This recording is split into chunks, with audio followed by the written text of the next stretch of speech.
Espero no tener que ver algo así nunca más. El fiscal Mike Obel afirma que un tercero, no Bloyer, llamó al 911 tras hallar al niño inconsciente, sin respirar y con la piel azul.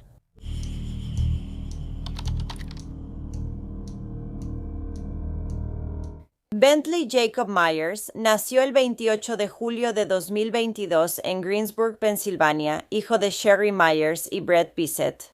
Era un niño feliz que disfrutaba jugar afuera y caminar y tenía dos hermanas mayores. Los padres del pequeño, Sherry y Brett, compartían la custodia de él, pero no era nada formal a través de los tribunales, más bien solo un acuerdo mutuo entre los dos. Según Sherry, su hijo había estado quedándose recientemente con su padre y la prometida de su padre, Brianna Bloyer, porque ella acababa de someterse a una cirugía y mientras se recuperaba no podía cuidar adecuadamente de Bentley. Unas 2 semanas después de que el niño empezó a quedarse con su padre en Old Lake Lynn Road, Spring Hill Township, Pensilvania, se llamó al 911 a la casa. Poco después del mediodía del 16 de agosto de 2024, la maestra Amy Downing llamó a emergencias tras visitar la residencia para una cita con otro niño. Cuando tocó a la puerta, Brianna, la prometida del padre, abrió la puerta en pánico. Pidió a Amy ayuda porque Bentley se había golpeado la cabeza con la mesa de centro y ahora no respondía. Al entrar, vio al niño de 2 años acostado en su cama con los pies levantados. Aunque Amy vio que su rostro estaba azul y no respiraba, la madrastra aún no pedía ayuda. Después de que Amy llamó al 911, los servicios de emergencia llegaron rápido. Bentley fue trasladado de urgencia al Hospital Ruby Memorial en la cercana ciudad de Morgantown, Virginia Occidental, donde fue declarado con muerte cerebral. El pequeño falleció por sus heridas 3 días después, el 19 de agosto de 2024. Se hallaron varios moretones en el cuerpo de Bentley, algunos antiguos y otros nuevos, incluyendo moretones significativos en la cabeza. Tenía traumatismo en nariz y oreja y fractura en el pie izquierdo. También presentaba hemorragia cerebral y vasos rotos detrás de ambos ojos. Tras la autopsia, se determinó que Bentley murió por traumatismo contundente, clasificándose como homicidio. Aunque la única adulta presente cuando el pequeño sufrió heridas mortales era su madrastra Brianna, la policía aún quería hablar con ella y el padre del niño, Brett. Brianna dijo que Bentley llevaba unas 2 semanas quedándose en su casa. La mañana del 16 de agosto, ella despertó al pequeño y él comenzó a tambalearse hasta desmayarse. La razón por la que no pidió ayuda, según ella, fue porque primero estaba tratando de averiguar cómo ayudarlo por su cuenta. Cuando los detectives preguntaron a Brett, el padre, dijo no saber cómo su hijo tenía tantas lesiones. Sin embargo, sí les dijo a los investigadores que notó que su prometida Brianna a menudo se sentía estresada cuando estaba cerca de su hijo, lo que a su vez la hacía sentirse frustrada con el niño. Después cambió su historia y dijo a los oficiales que había notado moretones sospechosos en Bentley varias veces tras llegar del trabajo. Dijo que sospechaba que su prometida dañaba a su hijo y temía ponerlo en peligro al dejarlo con ella. Pero Brett siguió haciéndolo varios días a la semana, más de 8 horas cada vez. El padre confesó haber visto a Brianna agredir o intentar agredir a su hijo varias veces desde que tenía 6 meses. Hubo ocasiones en las que Brett dijo que tenía que apartar a su prometida de Bentley o separarlos porque ella se estaba alterando demasiado, lo cual en sí mismo suena sumamente preocupante y él debió haber terminado con ella en ese mismo momento. Brett describió varias situaciones donde la niña fue descuidada y maltratada por Brianna. Esto incluyó un incidente una semana antes de la muerte de Bentley, el 9 de agosto, cuando la niña de 2 años fue hallada inconsciente en la bañera y acudieron los servicios de emergencia. Brett contó que su prometida dejó a su hijo solo menos de 10 minutos y tras oír un golpe encontró a Bentley inerte. Dijo que creía que la niña estuvo bajo el agua 5 o 6 minutos antes de ser encontrada. Pero si Brianna escuchó un golpe, ¿por qué habría estado sumergido tanto tiempo? ¿Acaso no fue a revisar de inmediato al niño cuando escuchó algo que sonaba como si se hubiera caído? Parece que no. En otra ocasión, el padre admitió haber visto a su prometida golpear a Bentley en la cara con mucha fuerza y pegarle con un cinturón. Cuando los oficiales sorprendidos le preguntaron por qué no se fue ni alejó a su hijo del peligro que representaba Brianna, él respondió, porque la amo. Brett afirmó que antes intentó evitar que su prometida lastimara a su hijo, pero claramente no se esforzó lo suficiente. Se ejecutó una orden de allanamiento en la casa de la pareja y en el celular de Brianna, donde los detectives hallaron cosas preocupantes. 15 minutos antes de llamar a emergencias, la madrastra buscó en Google cómo hacer que alguien recupere el conocimiento tras desmayarse, pero nunca se había marcado al 911 desde su teléfono. Entre el 8 y 9 de agosto se realizaron más búsquedas incriminatorias en Google, como ¿por qué estoy más enojada cuando estoy embarazada? En ese momento, ella estaba embarazada de Brett. Brianna también buscó. ¿Cómo quitar moretones rápido? ¿Crema casera para moretones? ¿Estar enojada durante el embarazo significa que será niño o niña? ¿Cuánto tardan en quitarse las marcas de la alfombra en la cara? También buscaron ¿por qué me desmayo cuando me altero? Aunque había evidencia, no se realizaría ningún arresto por la muerte de Bentley durante un tiempo. No fue hasta 3 meses después, el 8 de noviembre de 2024, que Brianna Bloyer, de 30 años, fue arrestada y acusada de asesinato en primer grado. Días después, el padre de Bentley, Brett Bassett, de 25 años, fue arrestado y acusado de homicidio criminal, poner en peligro el bienestar de un menor e imprudencia temeraria. El padre también fue acusado de manipular pruebas, obstruir la ley y dificultar la aprehensión. Estos cargos surgieron porque semanas antes, oficiales pidieron a Brett grabar una conversación con Brianna para saber qué le ocurrió a Bentley ese día. El padre aceptó ayudarlos, pero finalmente le avisó a su prometida por Snapchat sobre el plan. Después de eso, ambos huyeron de la zona juntos. El 25 de septiembre, Brianna tenía programada una reunión con los investigadores, pero nunca se presentó. Después de eso, su vehículo fue visto tanto en el estado de Arizona como en Indiana. En noviembre, la pareja volvió a Spring Hill y ahí las autoridades lograron detenerlos. Tras los arrestos, el fiscal del distrito declaró sobre Brett: «Nunca sentí que durante la investigación le importara a este niño». Creo que todo se trataba de la señorita Bloyer. Cuando le preguntaron cuál era su teoría sobre por qué el padre de Bentley había intentado ayudar a su prometida a no meterse en problemas, dijo que como Brianna estaba actualmente embarazada de su hijo, él quería intentar mantenerla fuera de la cárcel. Cuando Brianna estuviera bajo custodia, las autoridades la interrogarían con las pruebas que tenían. En ese momento admitió haber lastimado a Bentley, diciendo que lo arrojó de la cocina a la sala. La madrastra dijo que se enojó porque el pequeño la seguía por la casa y perdió el control. Se volteó, levantó a Bentley y lo arrojó a la otra habitación. Cuando cayó, su cabeza golpeó el suelo y Brianna admitió que escuchó un ruido fuerte. El abogado de la madrastra sostiene que no hay pruebas suficientes para acusarla de asesinato en primer grado, pues según él, los fiscales no pueden demostrar que ella tuviera intención de matar al niño. La principal prueba es que ella confesó a los investigadores que perdió el control con Bentley. No hubo premeditación ni intención, solo un momento incontrolable de ira. La abogada de Brett rechaza los cargos y afirma que él estaba trabajando durante el incidente. Por eso no debe ser acusado de homicidio.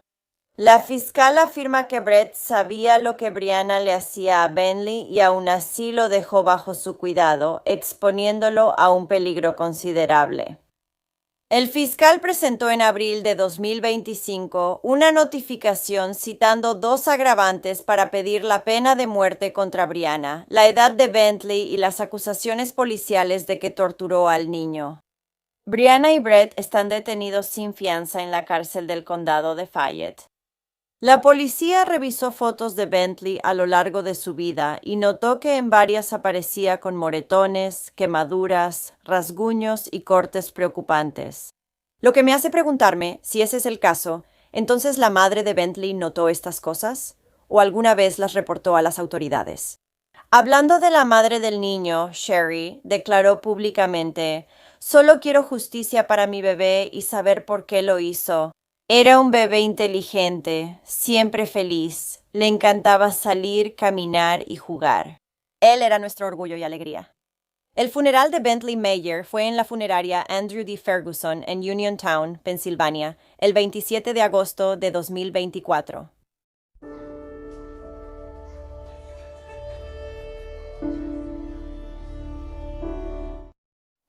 Gracias por escuchar la historia de Bentley hoy.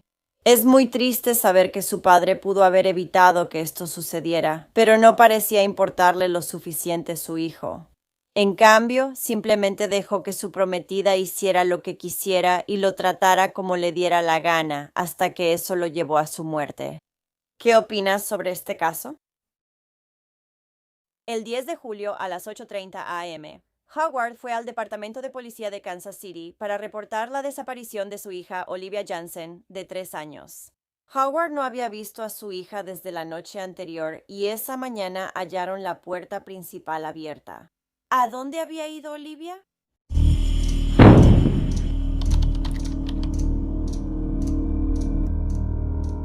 Olivia nació el 22 de diciembre de 2016 en Kansas City, Kansas. Sus padres biológicos son Howard Jansen III, de 29 años, y Whitney Purvis. Cuando Olivia desapareció, su madre biológica estaba en prisión por un cargo no relacionado de atropello y fuga. Olivia, como la mayoría de los niños de 3 años, era muy habladora, enérgica, ambiciosa y un poco mandona, pero tenía un ceseo adorable. Su familia decía que su personalidad radiante y sus ojos azules iluminaban cualquier habitación. Algunas de las cosas favoritas de Olivia eran Peppa Pig, Frozen y los Trolls. ¿Qué niña de 3 años no ama eso? Whitney y Howard se separaron antes de que Olivia desapareciera. Así que no mucho después, Howard conoció a una nueva mujer y su nombre es Jacqueline Kirkpatrick. Le dicen Jackie. Así la llamaré a lo largo del video, Jackie. Se enamoraron rápido y se mudaron juntos. En redes sociales parecían muy enamorados y una familia feliz. Poco después de iniciar la relación, se comprometieron y planeaban casarse el 4 de julio de 2020, pero dudo que ocurriera. Jackie tenía 3 hijos más y Howard a Olivia y una hija mayor. Todos vivían juntos, aunque la hermana mayor de Olivia quizá vivía con su madre biológica. No encontré mucha información sobre dónde vivía ella, pero los demás niños vivían con Howard y Jackie. El 10 de julio de 2020, Howard se despertó a las 6:30 de la mañana y fue al cuarto de Olivia para verla. En ese momento no la vio ahí y se preocupó. Luego salió a la sala para ver si tal vez se había quedado dormida en el sofá o si estaba ahí. Olivia tampoco estaba ahí. Pero Howard notó que la puerta principal de la casa estaba, de alguna manera, abierta. 2 horas después de haber descubierto que ella había desaparecido, lo reportó a la policía. 2 horas es mucho si una niña de 3 años desaparece. Mucho puede ocurrir en ese tiempo. Yo habría llamado a la policía enseguida. Así que eso de por sí ya es un poco sospechoso. Cuando Howard lo reportó por primera vez a la policía, dijo que la última vez que había visto a Olivia fue la noche anterior, alrededor de las 6 p.m. Sin embargo, después cambió su declaración y dijo que la última vez que la había visto fue alrededor de las 11 p.m. la noche anterior. Tras el reporte de Howard sobre la desaparición de Olivia, se activó una alerta Amber para ella. La última vez que la vieron, vestía pijama rosa y morada, pantalón morado y llevaba el cabello castaño en coleta.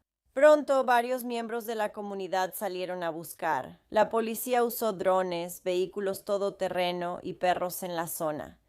Todos estaban tratando de encontrar a Olivia. ¿Alguien quiere buscar a esa niña que está desaparecida aquí arriba, cerca de Frito-Lay? El tipo que trabaja en Frito-Lay dice que hay un campamento de personas sin hogar aquí arriba, y esto está detrás de la casa de Howard Jansen. Y este maldito sendero sigue. La policía ni siquiera ha venido aquí a ver esto. Es el primer sendero a la izquierda subiendo por Frito-Lay. Habían pasado 2 horas desde su desaparición. Si querían hallarla con vida, debían hacerlo pronto. A las 5:30 p.m. Esa noche cancelaron la búsqueda al hallar a Olivia. Desafortunadamente sin vida. La hallaron a 9 cuadras de su casa, en una tumba poco profunda cubierta con hojas y ramas. Alguien dejó su cuerpo y la enterró muy rápido, como si tuviera prisa. Cuando la encontraron, llevaba puestos los mismos pijamas que había usado la última vez que la vieron. También tenía grandes moretones en la cabeza y en la cara. Parecía que la habían golpeado brutalmente. La forense indicó que Olivia tenía varios moretones en brazos y piernas y tenía laceraciones y una hemorragia cerebral severa. La hemorragia cerebral causó su muerte. Nadie sabía cómo llegó el cuerpo de Olivia ni qué ocurrió. La policía primero habló con los padres, quienes la vieron por última vez. Al hablar con los investigadores, sus historias no coincidían. Jackie también se negaba a permitir que la policía revisara su auto en ese momento. ¿Por qué no dejarías que la policía revise tu auto si no tienes nada que ocultar? Además, el Departamento de Niños y Familias tenía un caso abierto sobre Olivia. Los abuelos de Olivia, el padre y la madrastra de Howard, eran las principales personas que habían estado llamando a los servicios de protección infantil. El nombre de la abuelastra de Olivia es Elizabeth. Meses antes, Elizabeth vio en las redes sociales de Jackie que quería quitarse la vida. Llamó a los servicios de protección infantil y dijo que su hija vivía con esta mujer, una de sus cuidadoras principales. Y ella está diciendo estas cosas en línea, así que estoy preocupada por mi nieta. Razonable. Ella hizo esta llamada en junio. Olivia estaba muerta en julio. Y Elizabeth no había visto a Olivia desde marzo de ese año, lo que hizo que su sospecha creciera aún más. El Departamento de Niños y Familias respondió, no halló nada y la investigación se detuvo y se cerró. Otra razón de la preocupación de Elizabeth es que conoce a Howard desde que tenía 2 años. Dice que al crecer se volvió cruel y empezó a lastimar animales pequeños.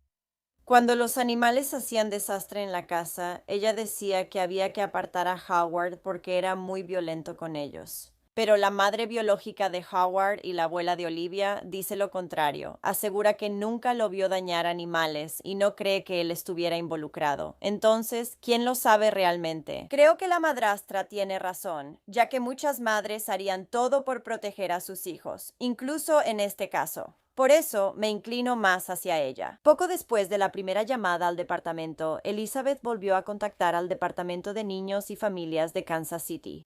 Ella informó que sospechaba que Howard consumía drogas y estaba preocupada por su mal genio. A Howard le hicieron una prueba de drogas. Solo dio positivo por THC y no hacen nada si tienes marihuana en tu sistema. No te van a quitar a tu hijo por eso. Así que Olivia se quedó viviendo en la casa. No habían encontrado evidencia de nada más. Howard y Jackie estaban molestos porque Elizabeth llamó al departamento nuevamente para denunciarlos. Así que decidieron que ya no le iban a permitir ver a Olivia, y mantuvieron a Olivia alejada de ella. Antes de que Jackie y Howard decidieran cortar ese contacto con su abuela, Olivia solía ir a visitarla y quedarse a dormir con su abuela, a quien quería mucho. Siempre se ponía triste al volver a casa tras su visita y le preguntaba a su abuela, ¿me quieres? ¿No estás enojada conmigo? Yo regreso, yo regreso. Y en un momento incluso rogó vivir con sus abuelos. Esto suena mucho al último caso que hice sobre Noah 4. Entregados a padres abusivos, separados del abuelo amoroso que sería un gran hogar para ellos. Es una locura, en todo Estados Unidos, aparentemente. Así que Elizabeth sabía que Olivia no estaba en una buena situación, pero no sabía qué tan mala era realmente la situación. Muchas veces le había suplicado al Departamento de Niños y Familias que retiraran a Olivia y se la dieran a ella, aunque había mucha preocupación por Howard, su consumo de drogas y su mal genio. Se dice que muchas de las golpizas en realidad venían de Jackie. Ella era hijastra de Jackie o estaba a punto de serlo. Jackie ya tenía hijos, así que fue el efecto Cenicienta. El hijastro recibe peor trato que los hijos biológicos por eso. No digo que Howard no estuviera involucrado, pero según lo que sé, Jackie fue quien infligió la mayor parte. Se reveló que Jackie encerraba a Olivia en una jaula para perros y la golpeaba, incluso frente a otros. También solía obligar a Olivia a quedarse de pie en la esquina durante horas y horas. Una vez, cuando un amigo visitó la casa, dice que vio a Jackie dándole jabón a Olivia, y tanto jabón que Olivia vomitaba por eso, porque además Jackie la estaba matando de hambre. Ella decía que la comida de la casa era para sus hijos y no para Olivia. Así que ahí está la barra de jabón. Otros niños en la casa contaron a las autoridades que Jackie golpeaba a Olivia en la nuca y estrellaba su cabeza contra las paredes. De hecho, se encontraron algunos agujeros en las paredes de la casa donde ella le había hecho esto a Olivia. Cuando las autoridades supieron de las llamadas al Departamento de Niños y Familias, también hallaron nueva información sobre la muerte de Olivia. Un testigo de la mañana en que Olivia desapareció también habló con las autoridades, ya que vio algo extraño ese día. Vio una camioneta plateada junto al sendero a las 7:30 a.m. del viernes, una hora antes de que el padre de Olivia la reportara desaparecida. Luego se preocupó después de ver un video de una camioneta plateada que supuestamente pertenecía a la novia de Jansen en una noticia sobre la desaparición de Olivia. También dijo, me pareció muy extraño. Solo estuve ahí como 10 minutos y luego 2 personas subieron y se fueron y el auto salió rápidamente por la calle. Por eso Olivia estaba en una tumba tan superficial. Lo hicieron en 10 minutos. Cuando esto sucedió por primera vez, los servicios de protección infantil no querían liberar sus registros del caso de Olivia. Al final sí publicaron los documentos. En esos documentos se menciona que 2 personas anónimas llamaron en febrero de 2020 para denunciar sospechas de abuso infantil. Una llamada decía que Howard le pegó en la pierna y había preocupación de que estuviera rota. La segunda persona que llamó en febrero dijo que Jackie le había pegado a Olivia. La agencia fue y revisó todo. Dijo que no vio ningún moretón y luego la persona que había hecho la denuncia se retractó después. Tampoco resultó nada. Hubo 2 visitas y preocupaciones distintas. En ambas dijeron, no, todo está bien, todo está en orden, lo que sea. No encontraron nada. Bien. También había un registro del momento en que la abuela de Olivia llamó al Departamento de Niños y Familias para reportar sospechas de consumo de drogas por parte de Howard, además de decir que tenía mal carácter. Así que también hay constancia de eso. Y también hay otro registro del 30 de junio, donde el DCF organizó una videollamada para revisar cómo estaba Olivia. Y esto fue porque Olivia y Jackie estaban fuera de la ciudad por alguna razón. Tuvieron que hacer una videollamada, aunque no es lo ideal en estos casos, pero no creyeron que hubiera suficientes acusaciones de abuso. Pensaron que era un riesgo menor, así que hicieron la videollamada. La trabajadora del DCF notó que Olivia estaba emocionada y de buen ánimo por el 4 de julio durante la llamada. El DCF afirmó que la videollamada fue apropiada. Elizabeth Jansen, abuela de Olivia, no estaba de acuerdo con que se realizara. Ella dijo, ¿no crees que eso es una señal de alerta? No he visto a mi nieta desde marzo, solo por videollamada. Sin embargo, dijeron que la familia solo necesitaba una evaluación y que no era una emergencia como las acusaciones de abuso infantil. Pero sí hubo acusaciones hace un tiempo, simplemente nunca encontraron nada, así que supongo que limpiaron su historial y no lo sé. Además del testigo que vio el auto plateado irse rápido, cámaras de vecinos grabaron sucesos cerca del momento en que Olivia desapareció. Captaron a Jackie saliendo en reversa a las 6:48 a.m. y a Howard cruzando el patio trasero de un vecino al mismo tiempo. Luego se ve a Howard y Jackie saliendo juntos en el vehículo a las 7:15 y regresando solo 34 minutos después. Fue entonces cuando se deshicieron del cuerpo de Olivia y lo enterraron. Solo pasaron 34 minutos antes de regresar a casa. Howard avisó a la policía y se emitió la alerta Amber. Por eso no se reportó hasta unas horas después, porque estaban haciendo otras cosas en ese momento. Jackie y Howard fueron arrestados. Había demasiadas sospechas en su contra en ese momento. La historia no tenía sentido. Parecían culpables. Así que, el 3 de noviembre de 2021, Jackie se declaró culpable de un cargo de asesinato en segundo grado, un cargo de abuso infantil a una menor de 6 años y 2 cargos de interferencia en la investigación de la muerte de Olivia. El 20 de diciembre de 2021, Jackie fue sentenciada a 31 años por su participación en el abuso y muerte de Olivia. En su acuerdo de culpabilidad, Jackie aceptó testificar en contra de Howard. El 25 de marzo de 2020, Howard fue acusado de asesinato en segundo grado, abuso infantil, 3 cargos de agresión agravada contra un menor, 3 cargos de poner en peligro a un menor con agravantes y obstrucción a la autoridad. Howard Jansen recibió 29 años de prisión tras aceptar un acuerdo por asesinato en segundo grado, luego de ser acusado primero de asesinato en primer grado. No estoy segura del acuerdo de culpabilidad. Durante los procedimientos judiciales en el Tribunal del Condado de Wyandotte, algunos miembros de la familia de Olivia leyeron en voz alta declaraciones de impacto de la víctima. En un momento, de hecho, tuvieron que desalojar la sala del tribunal porque la situación se estaba volviendo demasiado emotiva ahí dentro. La abuela de Olivia Jansen, Vicky Sandin, habló sobre Olivia en la corte. Solo quiero que todos la recuerden como era una bebé preciosa.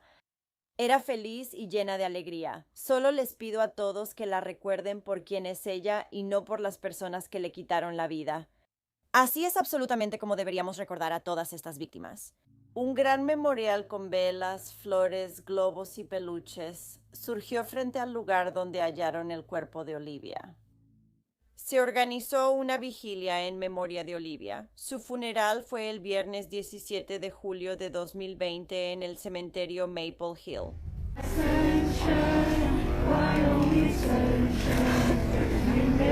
No puedes estar con chicos como yo. Nunca lo sabrás, querida. ¿Cuánto te amo? Por favor, no digas que es mi búsqueda lo que estoy esperando. Incluso su madre pudo asistir virtualmente desde la cárcel. Nunca se reveló exactamente cómo murió Olivia ese día, salvo que fue por un traumatismo por fuerza contundente en la cabeza, ya que tenía hemorragia cerebral. Olivia era una niña dulce y cariñosa, muy querida por su madre y abuelos. Muchos la extrañan. En la foto se nota cuando Jackie y Olivia están juntas. Observa la cabeza de Olivia, parece tener un gran moretón arriba. No estoy segura, tal vez sea la iluminación, pero es la única foto que veo de ellas juntas.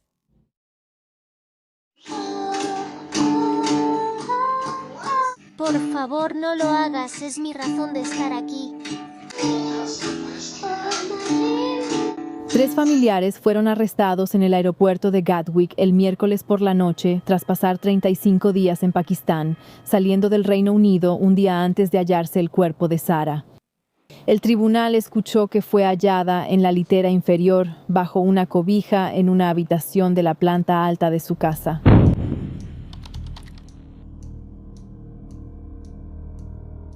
Sarah Sharif nació el 11 de enero de 2013 en Slough, Berkshire, hija de su padre, Irfan Sharif, y de su madre nacida en Polonia, Olga Domin.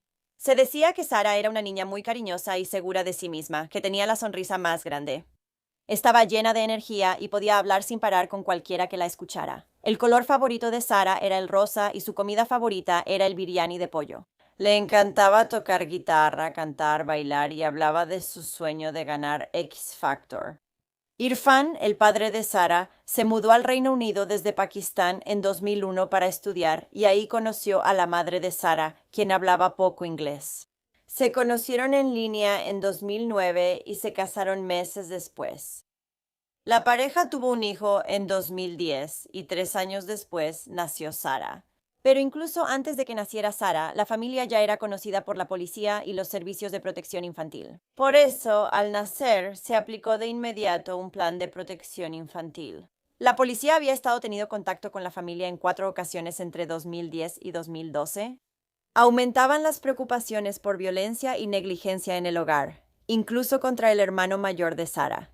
El padre de Sarah, Irfan, fue acusado de agredir a 3 mujeres, incluida Olga, y de golpear y morder a los niños. 2 exnovias lo acusaron antes de privación ilegal de la libertad en 2007 y 2009. En 2010, el hermano mayor de Sarah, de 3 años, fue hallado solo en una tienda. Ese año, el padre de Sarah, Irfan, fue arrestado por agredir a Olga y uno de los niños resultó herido. En 2012, uno de sus hermanos le contó a la maestra que papá le pegó. Al año siguiente dijo que mamá le pegó. Este niño también tenía una quemadura y fue hallado solo en público a media milla de la casa familiar. En diciembre de 2012, un mes antes del nacimiento de Sarah, la familia vivía en un refugio para personas sin hogar. Antes vivían en un departamento de una habitación rentado, donde toda la familia compartía una cama. La casa carecía de muebles y los niños casi no tenían juguetes adecuados. En 2013, una trabajadora social vio una quemadura en la pierna de un hermano de Sarah, explicada como accidente en una parrillada. 5 meses después, nuevamente se vio al niño con una marca de quemadura, y los padres lo explicaron como un accidente. Dijeron que el niño simplemente se había caído sobre una plancha. En noviembre de 2014, cuando Sara tenía casi 2 años, fue llevada a un hogar de acogida. Esto sucedió después de que su hermano afirmara que su padre le había dado un puñetazo y que su madre lo había mordido muy fuerte. En ese momento, los padres de acogida notaron que Sara y su hermano tenían aparentes quemaduras de cigarro. Su padre solo decía que eran cicatrices de varicela. En una audiencia para una orden de protección de emergencia que tuvo lugar ese mes, se informó que el hermano de Sara estaba visiblemente angustiado y temblando cuando Olga fue a recogerlo. El niño dijo: «No quiero ir a casa porque mamá pega». Las trabajadoras sociales dijeron que Sara era muy pequeña, comía poco y no respondía ni rodeaba con las piernas a su cuidadora al cargarla. A finales de 2014, Sara y uno de sus hermanos regresaron con sus padres. Al año siguiente, Sara estuvo brevemente en un hogar de acogida.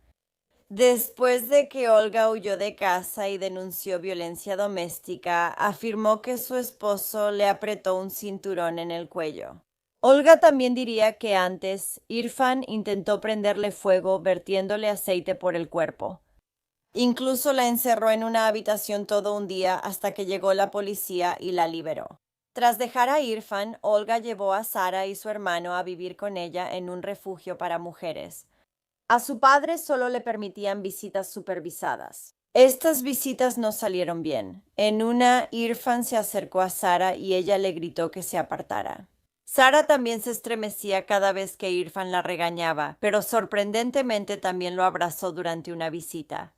Durante los siguientes años, Sara vivió con su madre y por un tiempo todo pareció calmarse. Para Pascua de 2019, Irfan dijo que Sara le contó que Olga fue violenta con ella.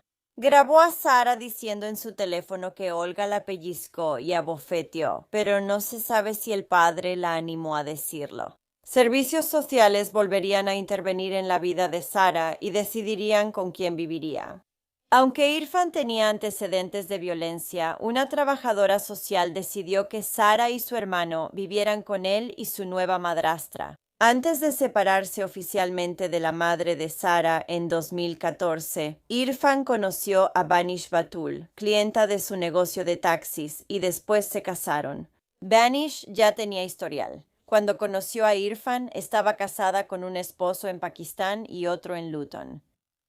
La vida amorosa de Banish se simplificó en marzo de 2015, cuando uno de sus esposos fue arrestado y encarcelado por su implicación en el contrabando de heroína valorada en casi 200,000 libras esterlinas al Reino Unido desde Pakistán. También tuvo problemas legales en abril de 2015 tras robar joyas de oro a una amiga con la que se hospedaba. Eso tenía un valor aproximado de 411 libras o alrededor de $521 estadounidenses. Banish incluso había comprado joyería de imitación que intentó hacer pasar como la original. Al final, admitió el robo y fraude por representación falsa y obtuvo libertad condicional.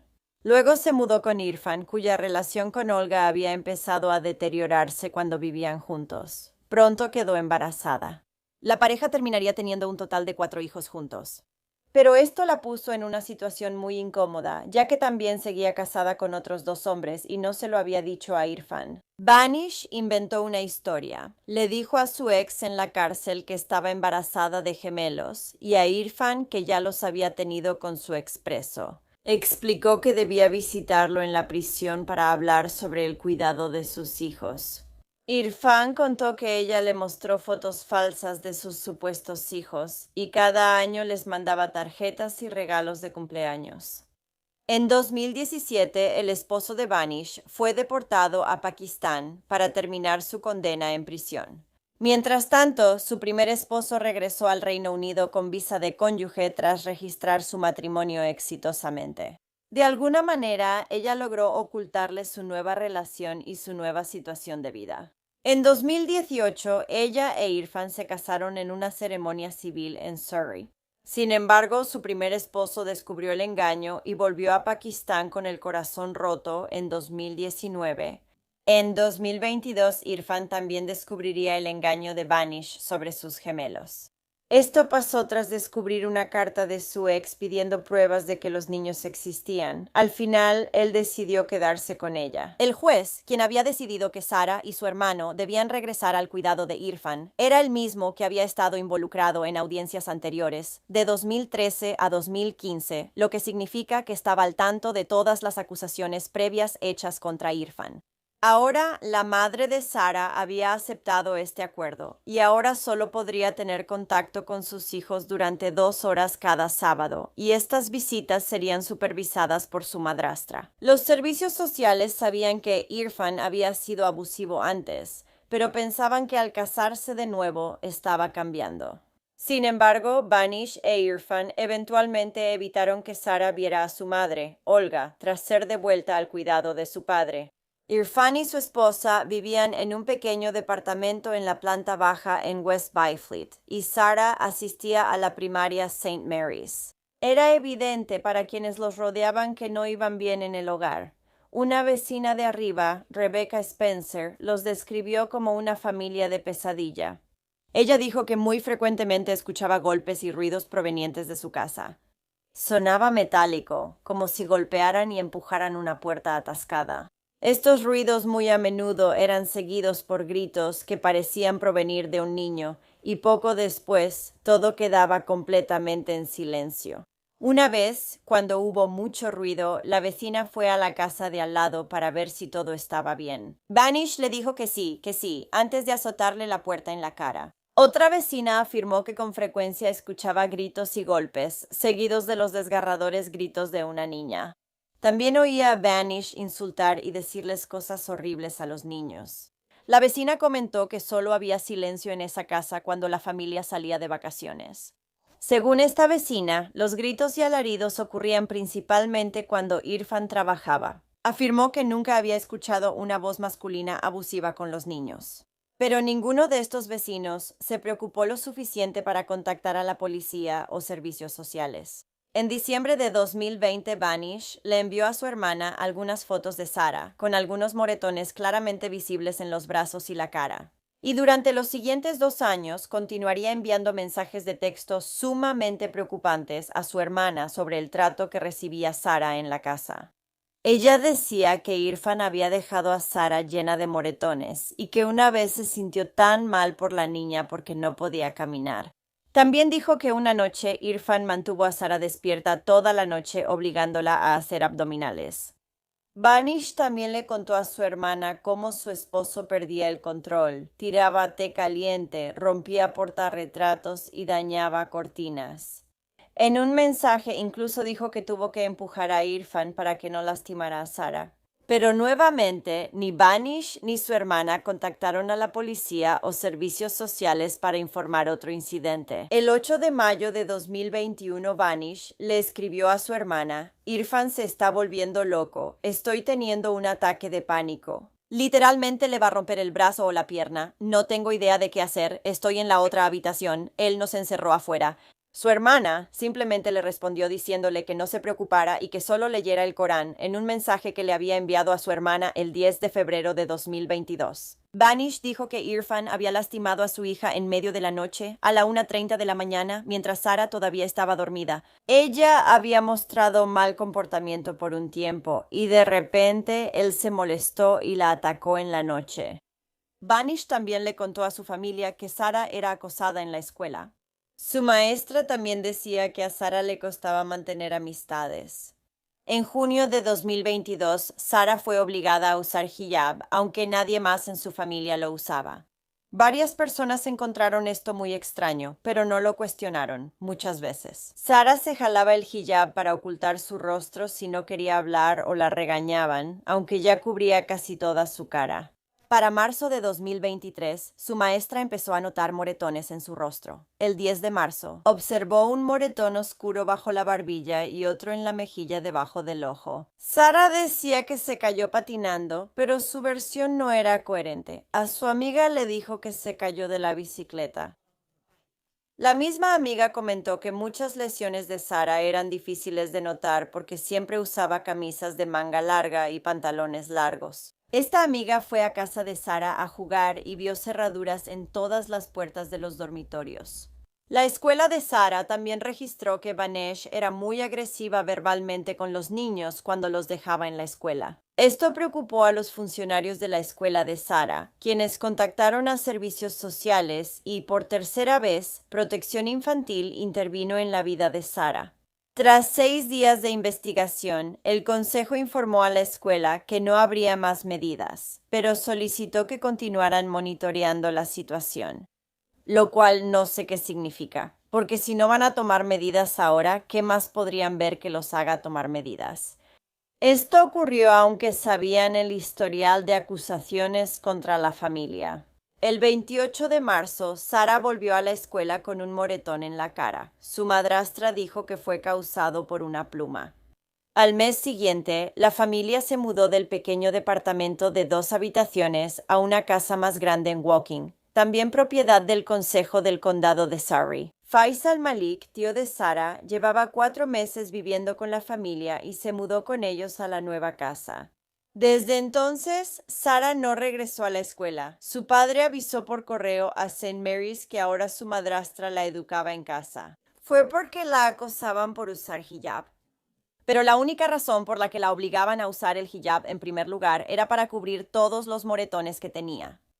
Los nuevos vecinos decían que sentían que Sara era tratada como sirvienta, porque la veían haciendo tareas como sacar la ropa a secar y cuidar a los otros niños. Un vecino dijo que nunca había visto a la niña sonreír, correr, reír o jugar con los otros niños afuera. En este punto la situación de Sara empeoró más. Y el 25 de mayo de 2023, Banish le mandó un mensaje de texto a su hermana en el que decía que Irfan había golpeado a su hija como loco. El nivel de oxígeno de Sara había bajado muchísimo, le costaba mantenerse despierta y su respiración era muy rápida.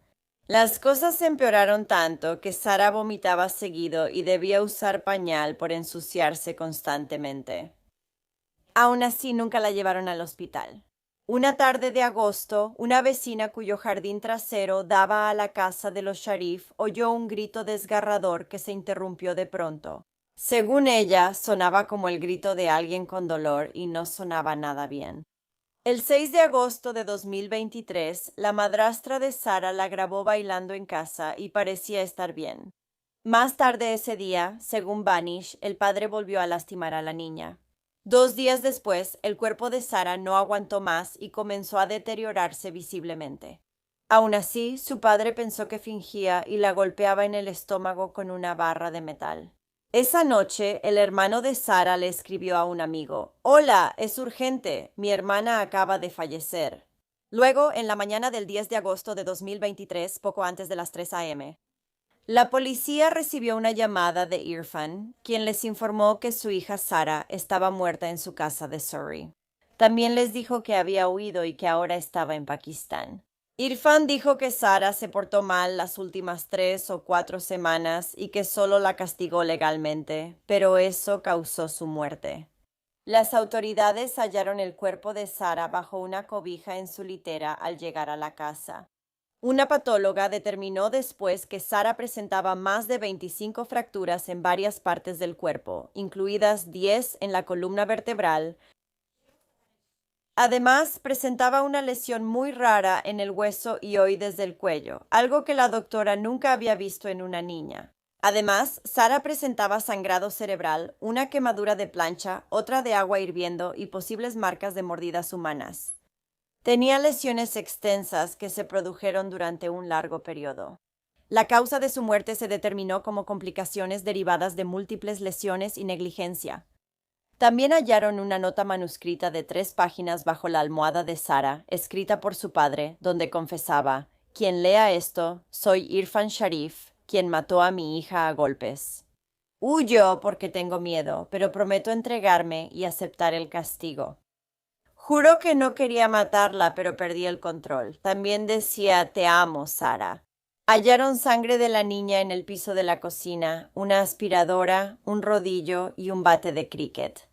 Un registro policial de la casa familiar también reveló capuchas caseras que habían sido hechas con bolsas de plástico y cinta adhesiva, las cuales se habían fabricado para inmovilizar a Sara. Se hallaron capuchas en un bote de basura, sobre el uniforme de McDonald's del tío de Sara.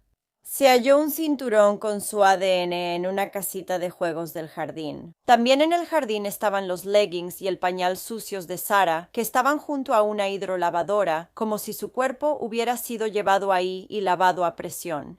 La policía halló el cuerpo de la pequeña, solo ella estaba en la casa. Esto fue porque el día anterior compraron boletos para Irfan, su esposa y su hermano, y luego volaron a Pakistán. También se llevaron a los otros 5 hijos de Irfan y Banish, de entre 1 y 13 años. Iniciaron la búsqueda de 3 adultos y 5 niños en Pakistán. La policía de Jhelum, donde vivían familiares de Irfan, allanó 20 propiedades para localizarlos.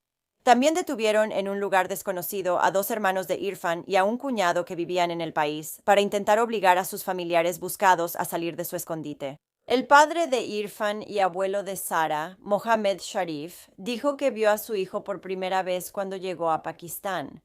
Luego cambió su versión y dijo que no sabía dónde estaban. El abuelo de Sarah dijo que pensaba que la muerte de su nieta fue un accidente y pidió a su hijo entregarse a la policía para defenderse legalmente. Mohammed dijo que la policía acosó a su familia y luego fue detenido para intentar localizar a los fugitivos. 10 familiares fueron detenidos y interrogados por la policía. Luego, poco más de una semana después de que la policía descubriera el cuerpo de Sarah, su madrastra, Banish, y su padre, Irfan, aparecieron en un video donde estaban sentados uno al lado del otro, y Banish leyó una declaración escrita. Con Irfan Sharif y el presidente Shahzad Malik damos la cara y nos presentamos. Quisiera decir un par de cosas que me gustaría abordar. Primero me gustaría hablar sobre Sarah. La muerte de Sarah fue un incidente y nuestra familia en Pakistán está muy afectada. Acosan a mi familia extendida y han allanado ilegalmente las casas de más familiares. Nuestra abogada ya nos representa en la Corte Superior de Rawalpindi. La próxima audiencia es el 19 de septiembre de 2023. Mi principal preocupación es que la policía pakistaní nos torture o nos mate, por eso nos hemos escondido. Cooperaremos con las autoridades del Reino Unido y defenderemos nuestro caso en la corte. Ahora, el hermano de Irfan, Irman, había dicho anteriormente que Sarah simplemente se cayó por las escaleras y se rompió el cuello, que así fue como murió. Esto pasó cuando solo Banish estaba con los niños en casa. Pero en el video, ella negó esto y dijo que los medios solo estaban inventando mentiras sobre su familia. La policía de Surrey afirmó que el video fue clave en su investigación y colaboran con Interpol para definir los siguientes pasos. El 11 de septiembre de 2023, la policía localizó a los hermanos de Sarah en la casa de su abuelo Muhammad en Pakistán. Él escondía a los niños ahí, pero no se sabía por cuánto tiempo. Mohammed informó a las autoridades que cuando ellos llegaron a Pakistán se reunió con Irfan, Banish y Fasil, y en ese momento se llevó a los niños. Al llegar, los 3 adultos le dijeron a Muhammad que tenían miedo y que por eso habían huido del Reino Unido. El abuelo les dijo que podían quedarse con él si así lo deseaban, pero él afirmó que en realidad no se habían quedado con él y que no había sabido nada de ellos en unos 3 días. La policía, por otro lado, creía que los 3 sospechosos sí se habían estado quedando con Muhammad al menos por algún tiempo. Muhammad diría que la policía nunca le preguntó por los niños ni su paradero. Afirmó que las autoridades solo parecían interesarse por la ubicación de sus padres. Las autoridades enviaron a los 5 niños a un albergue gubernamental temporal, mientras funcionarios del Reino Unido gestionaban su regreso seguro. Hasta ahora, los niños han sido devueltos al cuidado de su abuelo y permanecen en Pakistán.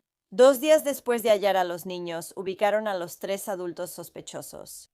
Fueron arrestados en el aeropuerto de Londres Gatwick al desembarcar de un vuelo desde Sialkot con escala en Dubái. Sí, lo estamos. Está bien si cambiamos. No, es que yo... No, es que yo... ¿Cuál es tu bolsa? No conozco a nadie. No tienes bolsa, mira. Por favor. Busquemos arriba, no lo digas. Te explicaré más afuera, ¿de acuerdo? Te lo explicaré. Agárralo, mala. Sí, ¿puede confirmarme su nombre, por favor, señor? Sí. Somos de Surrey. Sharif. Sí, sí. La hora es 19:47. El cuerpo de Sarah Sharif fue hallado el 10 de agosto de 2023 en la calle Kaman número 6, en Horsell. Sobre las lesiones que sufrió, se realizó una investigación. Usted es sospechoso de su asesinato. Por lo tanto, queda arrestado por el asesinato de Sarah Sharif. No tiene obligación de decir nada, pero podría perjudicar su defensa si no menciona algo al ser interrogado. Todo lo que diga podrá ser usado como prueba.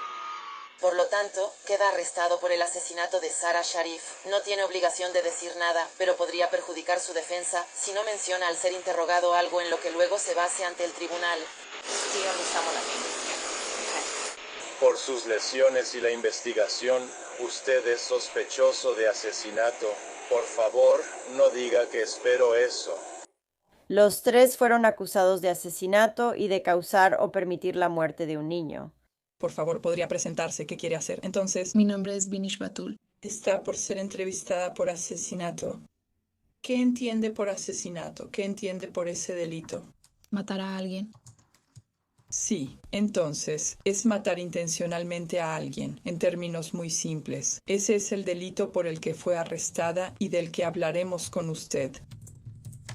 ¿Qué le pasó a Sarah? Sin comentarios. ¿Qué viste? Sin comentarios. ¿Quién decidió cómo dejaste a Sarah? Sin comentarios. Dawn dijo, como mencionaste en el video, que quieres volver al Reino Unido y limpiar tu nombre en los tribunales. Bueno, aquí estamos. Este es el inicio del proceso. Entonces, ¿por qué no querrías hablar con nosotros ahora? Sin comentarios. ¿Quién le hizo eso a Sarah? Sin comentarios. ¿Amas a Sarah? Sin comentarios. ¿Te importaba ella? Sin comentarios. En el juicio por el asesinato de Sarah en septiembre de 2024, su padre Irfan seguía negando casi todo lo ocurrido en la casa, como hizo desde su arresto. En cambio, culpaba a su esposa por la muerte de su hija. En el estrado incluso lloraba por su Sarah y la llamaba un hermoso ángel. El padre admitió haber bofeteado a su hija antes, pero afirmó que su muerte no tuvo nada que ver con él. Aseguró que nunca estuvo presente cuando su esposa maltrataba a Sarah. Cuando ella murió en sus brazos, él se sintió paralizado, como si el mundo se derrumbara a su alrededor. Según él, el 8 de agosto después de las 7 p.m., Banish lo llamó para que volviera a casa. Llegó 45 minutos después y dijo que halló a Sarah en el regazo de su esposa en la recámara. Banish dijo que Sarah y otro niño corrían y bajaban escaleras cuando ella cayó, pero la madrastra aseguró que Sarah solo exageraba. Ella fingía estar lastimada y no se levantaba. Irfan levantó el brazo de Sarah y le pidió que se levantara, pero ella no lo hizo. Estaba completamente inerte. La tomó del regazo de Banish y le dio golpecitos en la cara. El padre dijo que Sarah abrió un poco los ojos y pidió agua porque tenía sed. No alcanzó a darle agua antes de que ella se desmayara otra vez. El padre dijo que gritó a su esposa para que llamara a una ambulancia porque Sarah no respiraba ni tenía pulso. Irfan comenzó a hacerle RCP a su hija, pero después de unos 10 minutos, Banish abrazó a Irfan y le dijo, no tiene caso.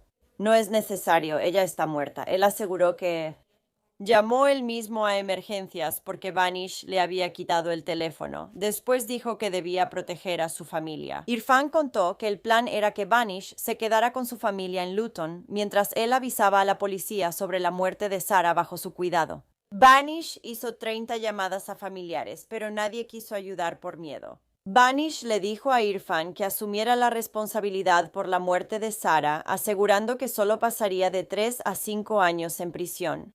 Esto lo llevó a escribir la carta asumiendo la culpa por la muerte de Sarah para poder proteger a su familia. Irfan terminaría quedándose en Pakistán durante 35 días. Según él, siempre quiso volver al Reino Unido para enfrentar su castigo y proteger a su familia. Dijo que cambió de opinión sobre aceptar la culpa por el asesinato de su hija tras ser arrestado e interrogado por la policía. Al enterarse de la gravedad de las heridas de Sarah, dijo, no lo podía creer, estaba confundido y lloraba. ¿Por qué no lo sabía? Pasaban tantas cosas en mis narices y yo no lo sabía. En la corte, Irfan incluso señalaba a su esposa y la llamaba loca y malvada. Pero en el 7º día de testimonio, Irfan se quebró durante el contrainterrogatorio forense. Le dijo a la fiscalía que quería hablar y admitió que lo que dijo en su llamada a la policía y en la carta hallada bajo la almohada de Seura era verdad. Había dicho cada palabra en serio. Irfan reconoció que su hija murió por su culpa y que utilizó un bate de cricket y un tubo de metal blanco para causarle fracturas. Mientras estaba sentado ahí, temblando y llorando, Irfan dijo: «Asumo toda la responsabilidad de todo». Nunca admitió las quemaduras ni mordidas en el cuerpo de Seura. Aunque se determinó que las marcas de mordidas no pertenecían al padre, el tío de Sara también había sido descartado. Pero su madrastra se negó a dar sus impresiones dentales para comparar. La fiscalía afirmaría que las marcas encontradas en el cuerpo de Seura tuvieron que haber sido hechas por 2 personas, una para sujetarla y la otra con la plancha. Su padre negó haberlo hecho. Eso deja a 2 adultos. Irfan, como un desgraciado, intentó culpar a los otros niños de la casa. Después de un breve receso en la corte, Irfan decidió que no iba a asumir la culpa por la muerte de Seura, alegando que aunque él había hecho todas esas cosas horribles, nunca tuvo la intención de matarla. Lo cual claramente no significa que no seas culpable solo porque no tenías la intención de hacer algo, por favor. En un mensaje hallado en el teléfono de Irfan para su esposa decía: «Sara cortó mis agujetas. Tú y ella han hecho mi vida un infierno. Cuando ella llegue a casa, encárgate de ella tú antes que yo». En el juicio se mencionó que la niña de 10 años fue puesta en pañales para mantenerla controlada, una vez. Sus manos y pies ya habían sido atados con cinta de embalaje, de la cual, en las semanas previas a su muerte, su madrastra había comprado 18 rollos. Un dato curioso revelado en el tribunal fue que la familia recién había comprado un timbre Ring. El timbre se compró el 11 de julio de 2023, pero la policía ya no lo encontró al registrar la propiedad. Sin embargo, el soporte seguía ahí, fijado al exterior de la casa. Entonces, ¿a dónde se había ido? En la corte se leyeron partes del cuaderno de Sara, de 10 años. En una carta sin fecha, ella lamentaba haber sido grosera y pedía perdón. «Por favor, perdóname, lo siento mucho». Después, un mensaje de cumpleaños para su papá Irfan decía: «Te quiero mucho. Gracias por cuidarnos y prepararnos comida los fines de semana, papá, de Sara». Otro fragmento decía: «Nuestra familia es la mejor de la ciudad. Esparcimos amor por todo el mundo». El tribunal escuchó cómo el cuaderno de Sara también contenía un cuento de hadas que ella había escrito sobre una princesa llamada Sara y una reina llamada Vanish. Ella dijo que Vanish era la mejor, más amorosa y atenta madre del mundo. Otro pasaje mencionaba: «Ami, mi mamá, hermosa y joven. Papá, mi padre que trabaja para que podamos comer, dormir y tener un techo». Sin embargo, ambas personas habían tratado terriblemente a esta niña durante al menos los últimos 2 años. Irfan Sharif y Vanish Batul serían declarados culpables de asesinato. El tío de Sara, Fasil Malik, fue absuelto de asesinato, pero declarado culpable de causar o permitir la muerte de una niña. Irfan y Vanish recibieron cadena perpetua y Fasil 16 años. Tras la muerte de Sara, se supo que la trabajadora social que presentó el informe cuando su padre obtuvo la custodia de ella y su hermano era muy inexperta y solo llevaba 9 meses en el puesto. No se han revelado al público los nombres de la trabajadora social ni del juez involucrados. En general, la trabajadora social había concluido que Vanish e Irfan eran capaces de brindarle a Sara seguridad, estabilidad, calidez emocional y orientación. El Consejo del Condado de Surrey informó que una revisión independiente evalúa a los profesionales que trataron a Sara y su familia. Tras su asesinato, se hizo una vigilia para Sara Sharif afuera de su casa en Hammond Road, donde encendieron velas y pusieron flores en su memoria. Su maestra habló sobre ella. Era una niña muy cariñosa, muy segura de sí misma, que tenía la sonrisa más linda y grande y que adoraba cantar y bailar. Mencionó que la escuela creó un premio de canto en su honor. En el patio de la antigua escuela de Sara hay una banca de lunares con una placa que dice «La banca de los amigos de Sara». Se dice que Olga, madre de Sara, la enterró en su natal Polonia.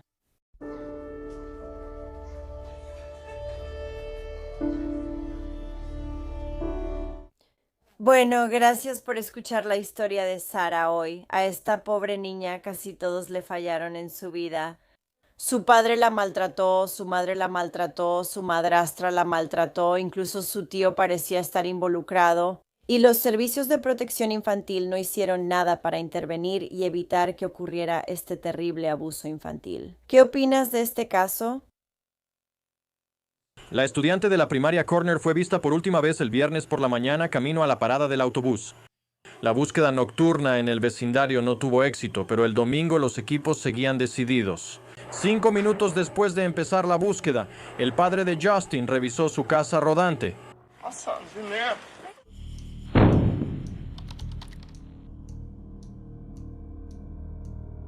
Justin Lee Turner nació en Carolina del Sur en 1983, hijo de Elaine Pace y Victor Turner. Los padres de Justin tenían una relación muy tóxica y se divorciaron poco después de su nacimiento. Cuando se separaron, Victor obtuvo la custodia total de su hijo, en parte porque Elaine cometió adulterio durante el matrimonio. Sin embargo, también se dice que Victor le estaba siendo infiel a su esposa con una mujer con la que más tarde se casaría, Pamela Renee Turner. Así que, aunque Justin vivía principalmente con su padre y su madrastra en su casa en Horseshoe Road en Moncks Corner, Carolina del Sur, su madre Elaine todavía tenía permitido ver a su hijo los fines de semana. Hablaba con él por teléfono cada noche antes de dormir. La última vez que Elaine habló con Justin fue el 2 de marzo de 1989. En la llamada, el niño de 5 años le dijo que tenía algo importante que contarle cuando lo recogiera. La madrastra, Pamela, le arrebató el teléfono al niño y no lo dejó hablar con Elaine. Al día siguiente, el 3 de marzo, alrededor de las 3:30 p.m., se reportó la desaparición de Justin cuando no bajó del autobús escolar. Pamela, su madrastra, solía observar a Justin cuando subía al autobús para ir al kinder mediodía. Esa mañana ella se bañaba, así que el pequeño asomó la cabeza y le dijo que esperaría el autobús con una vecina. Eran solo 100 metros desde su casa y Justin ya lo había hecho muchas veces, así que Pamela estaba tranquila. Más tarde, la madrastra esperó a que el niño de 5 años bajara del autobús, pero no apareció. El conductor dijo que Justin no se subió al autobús esa mañana. Después se supo que el otro niño, con quien Justin debía esperar en la parada del autobús, tampoco lo vio esa mañana. Así que las autoridades fueron a la casa de la familia para comenzar a buscar al pequeño, pero sin éxito.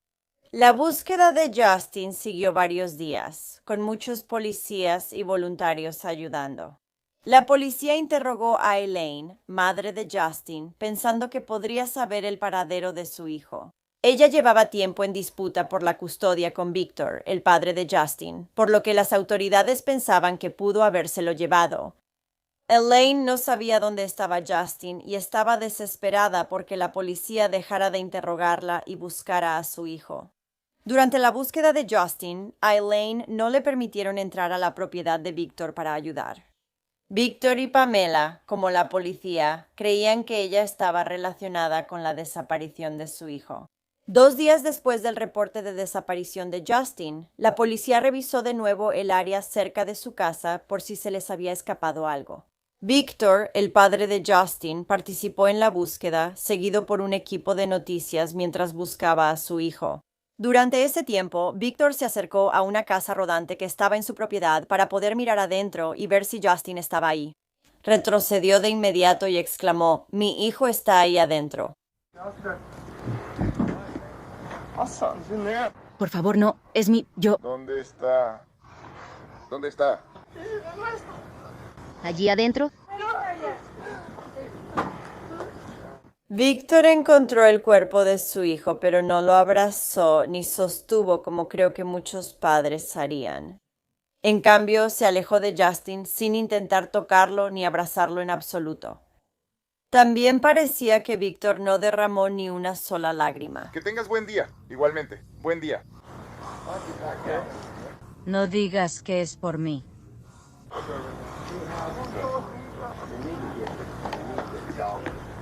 Esto era aún más extraño porque encontró a su hijo muy rápido en la casa rodante, como si supiera exactamente dónde buscar. Esta casa rodante ya había sido registrada varias veces, incluso el lugar exacto donde hallaron a Justin ya se había revisado antes.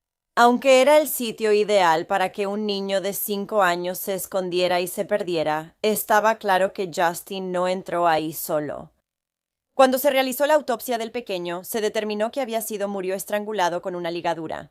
Dentro de uno de los puños cerrados de Justin, los médicos forenses encontrarían un mechón de cabello, aunque más tarde se determinó que pertenecía a un animal. La autopsia también reveló comida parcialmente digerida en el estómago de Justin, que era de la cena familiar de la noche anterior, lo que indica que probablemente Justin murió poco después de eso. También se encontró que los pantalones del menor estaban bajados 1/3 y que fue agredido sexualmente con un objeto cilíndrico. El forense no pudo precisar si esto ocurrió antes o después de la muerte, pero se determinó que la muerte de Justin fue un homicidio. Ahora, otra cosa que no tenía sentido era que cuando encontraron su cuerpo estaba helado, aunque afuera hacía 27 grados. Su cuerpo tampoco mostraba el nivel de descomposición que se esperaría en ese momento, y se encontraron gotas de agua en su nariz y frente. Las autoridades pensaron que el cuerpo de Justin fue congelado antes de ponerlo en la casa rodante.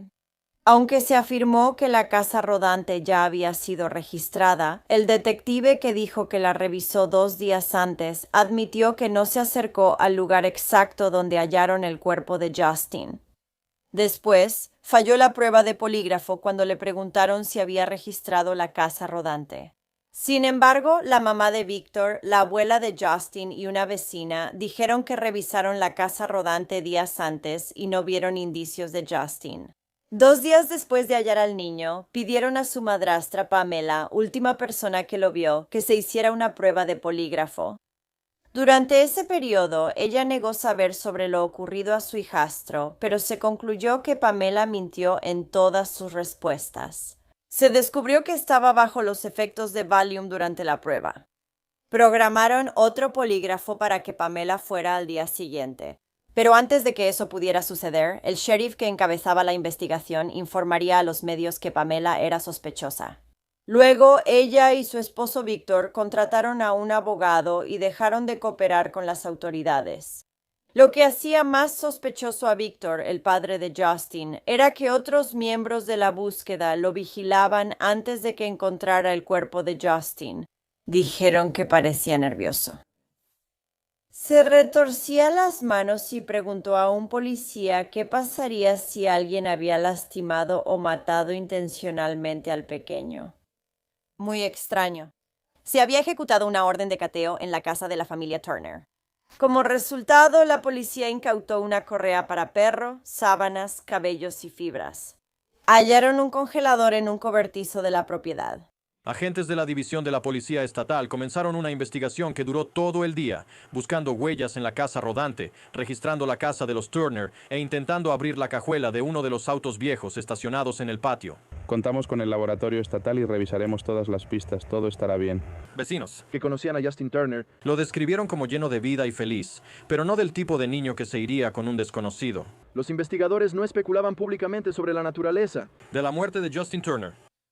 Aunque la policía reunió evidencia, no hubo novedades del caso por mucho tiempo. En ese tiempo, el padre y la madrastra de Justin nunca llamaron a la policía para pedir novedades sobre su caso. 9 meses después de la muerte del niño, su madrastra Pamela fue arrestada y acusada de asesinato. Esto pasó después de que el forense encontró pruebas suficientes para acusarla. Aunque según la investigadora principal de este caso, la supuesta evidencia era solo rumores y nada de eso fue comprobado. Por lo tanto, estos cargos contra Pamela terminarían siendo retirados por falta de pruebas suficientes. Se concluyó que el ADN y las huellas recolectadas en la escena eran insuficientes, ya que provenían de la propiedad familiar y era lógico que estuvieran ahí. Cuando los cargos contra la madrastra de Justin, Pamela, fueron retirados, los fiscales establecieron que si aparecía nueva evidencia, ella podría ser acusada nuevamente. En la investigación, algunos familiares de Pamela testificaron y dijeron que ella se había estado riendo mientras veía las noticias sobre la desaparición y posterior asesinato de Justin. También dijo que los detectives eran estúpidos. También se dice que en un momento ella afirmó que había habido una gran pelea entre ella y su hijastro Justin. Esto ocurrió poco antes de que él muriera, y ella afirmó que había ganado. La madre de Victor mencionó que quizás el cuerpo de Justin estuvo oculto en unos establos cercanos antes de hallarlo en la casa rodante. Ella afirmó tener pruebas, ya que todos estuvieron en los establos poco después de que Justin desapareció. Y en la tierra de ahí vieron una marca que parecía ser la de un cuerpo de niño. La propia hermana de Pamela también confirmó esta información. Ahora, aunque parece bastante obvio que Pamela y Victor son los culpables de la muerte del pequeño, hubo otro niño que se presentó diciendo que había visto algo poco después de que Justin desapareciera. El niño le contó a su mamá que vio a Justin caminando por su calle esa mañana. Luego, de repente, vio a un hombre levantarse detrás de un gran montón de tierra y llamar a Justin para que se acercara. Parecía que Justin conocía al hombre. Este hombre tapó la boca de Justin y lo metió a la fuerza en un auto compacto gris. El niño también dio una descripción del hombre, diciendo que medía menos de 1,89 m, pesaba alrededor de 68 kilos y tenía un corte de cabello negro y puntiagudo. Incluso dibujó lo que vio. Cuando este niño le contó originalmente esta información a sus padres, lo llevaron al hospital de la Universidad Médica para hablar con varios psicólogos. Concluyeron que el niño inventó la historia porque había oído muchas cosas en las noticias. La policía recibió la información, realizó una búsqueda breve, pero no halló a nadie que coincidiera con la descripción. Las autoridades tampoco hablaron con el niño en ese momento. Un testigo sorpresa presentado por el abogado de los padres de la víctima de estrangulamiento, Justin Turner, a la oficina del sheriff del condado de Berkeley, puede que no haya visto nada. El teniente Sidney Rinn, de la oficina del sheriff de Berkeley, informó que un compañero de kinder de 5 años inventó haber visto a Justin en la mañana. Fue un reflejo como resultado de los reportes de noticias que había visto y en base a lo que había escuchado. Otros dicen: él está imaginando ciertas cosas que podrían haber pasado solo por escuchar a otras personas decir ese tipo de cosas, y esto es lo que parece ser.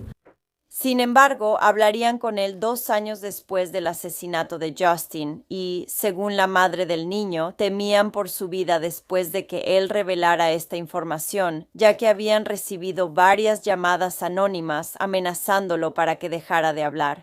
Incluso el detective, que habló con el niño en ese momento, dijo que era claro que él había visto algo y que estaba sufriendo algún tipo de trauma. Su madre dijo que en los 2 años desde el secuestro de Justin, el niño apenas empezaba a superar su miedo a salir solo. La madre también dijo que la historia del pequeño siempre había permanecido igual. Ahora sí, los detectives creyeron al niño. No creyeron que él pudiera testificar en la corte, por lo que esta pista se perdió y no se investigó más. El amigo de Justin, que también se llamaba Justin y vivía cerca, dijo que lo recordaba. En los días antes de la desaparición, su amigo parecía muy nervioso. El niño le había dicho a su amigo que no debía salir del patio de su familia o se metería en problemas, lo cual era extraño porque siempre había ido a la casa de su amigo antes sin ningún problema. Aún así, la familia de Justin no dejaba de luchar por justicia. Lamentablemente, en diciembre de 2004, su madre Elaine falleció por cirrosis hepática. Luego, una prima de Justin, Amy, quien tenía 8 años cuando él falleció, siguió luchando por él y creó un grupo en Facebook llamado Justicia para Justin Lee Turner. El 3 de marzo me desperté, vi una foto de Justin en la pared de mi oficina y todos los recuerdos regresaron. Para Russell Pace eran malos recuerdos sobre el asesinato de su hijastro Justin Turner. Pace estuvo casado con la madre biológica de Turner hasta que ella murió en 2004. El 3 de marzo de 1989, el estudiante de kinder desapareció de su casa en Horseshoe Road, en Moncks Corner. Fue un día caótico. Ambos estábamos en el trabajo cuando nos avisaron que Justin estaba desaparecido. Fueron 2 días de infierno hasta que lo hallaron. Es difícil creer que la persona que lo hizo pueda vivir su vida durante 25 años y saber y pensar que se salieron con la suya es increíble. Actualmente, el lugar donde hallaron el cuerpo de Justin Turner es un lote vacío. Pace afirma que la memoria de su hijastro vivirá siempre y que no descansará hasta que el asesino sea capturado y condenado. Le prometí a mi esposa antes de que falleciera que seguiría luchando. Ella me dijo que no me rindiera. Mantenerlo en las noticias, ya sabes, librar la batalla por ella. Esa fue una de sus últimas peticiones. En enero de 2024 hubo un avance en el caso. Victor, el padre de Justin, y su madrastra Pamela, ahora llamada Megan, fueron arrestados y acusados de su asesinato. Esto se debió a los avances en tecnología forense desde la muerte del pequeño hace décadas. Este es un día increíble, es un día que muchas personas que ya no están con nosotros han estado esperando. Y muchas personas que están aquí hoy, 34 años es mucho tiempo. Es mucho tiempo. Si alguno recuerda, la mayoría lo recordará, Justin Turner. Reportado como desaparecido el 3 de marzo de 1989 a las 3:12 p.m. Desde su casa en el condado de Berkeley, los agentes llegaron. James Gethers fue el primero en la escena. Solicitó ayuda y recibió apoyo de otros agentes y miembros del escuadrón de rescate, DNR, SLED, departamentos de bomberos. Todos se reunieron en el área buscando a Justin. Tenía 5 años en ese momento. Justin no llegó a la escuela esa mañana. Nunca se subió al autobús. Nunca llegó a la escuela. Eso fue porque lo mataron. Y lo habían asesinado su madrastra y su padre, y lo dejaron en una casa rodante detrás de su casa. No puedo imaginar un asesinato más trágico y horrendo. Un niño de 5 años. Mientras analizábamos este caso, y hemos estado trabajando en él de manera intermitente durante 1 año y medio continuo, pero intermitente por años. Muchos alguaciles antes que yo. Pero sigo volviendo a Justin. Hoy, Justin habría cumplido 40 años, podría haberse graduado de la preparatoria, ir a la universidad, casarse, tener un hijo, ser un ciudadano productivo, pero no fue así. Porque creemos que estas dos personas nos arrebataron eso a todos nosotros y a esta familia con la que he estado en contacto a lo largo de los años, y han sido increíbles en sus esfuerzos por mantener este caso vivo, seguir presionándonos, haciendo preguntas y ayudándonos a llegar a donde estamos hoy. ¿Cómo llegamos aquí?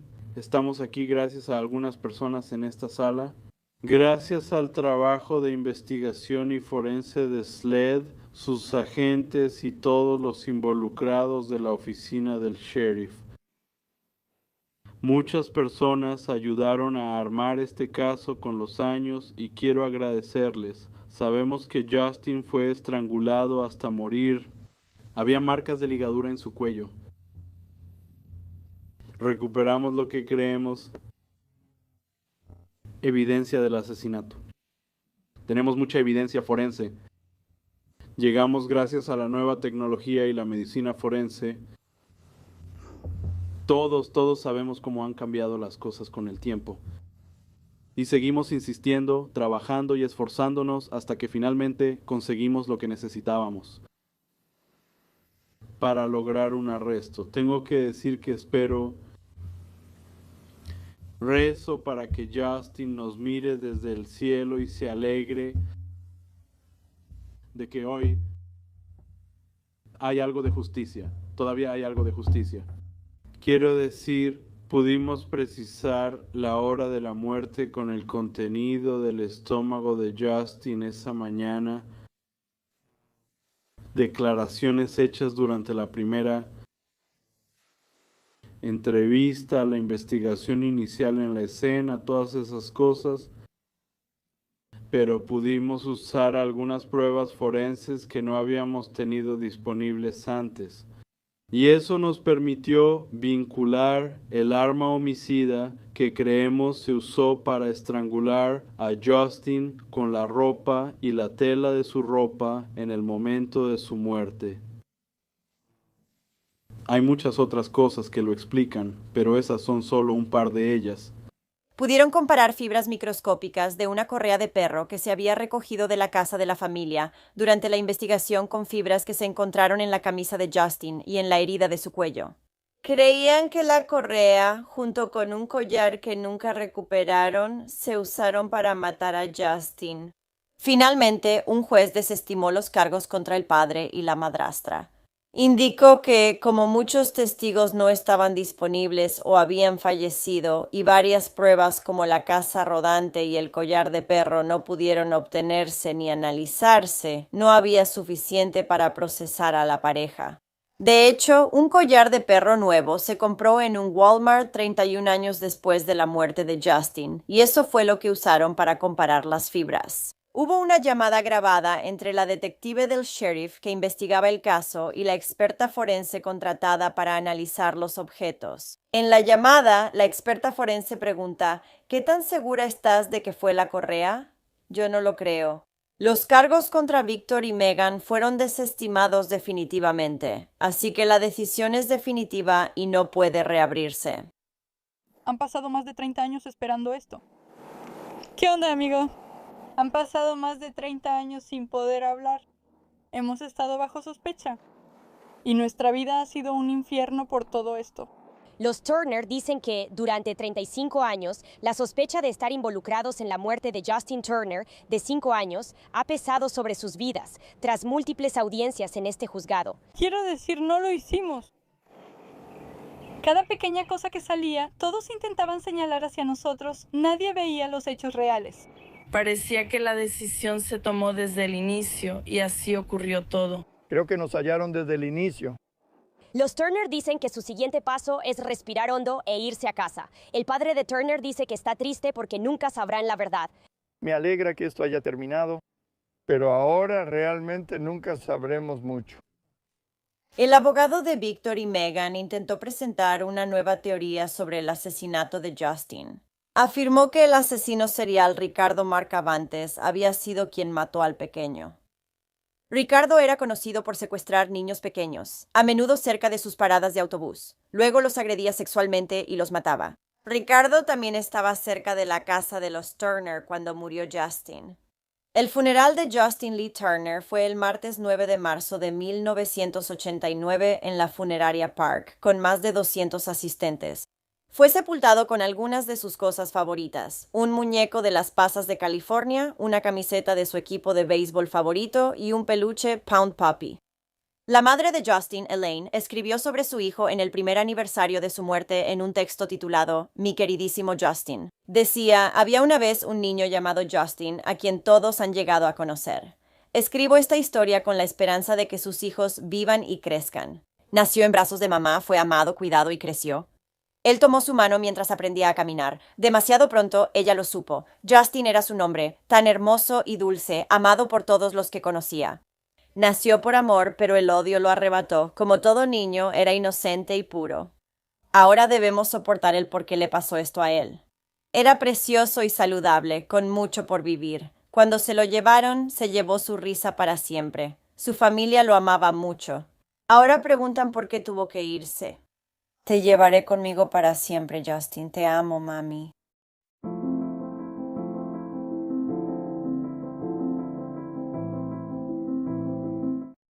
Gracias por escuchar la historia de Justin hoy.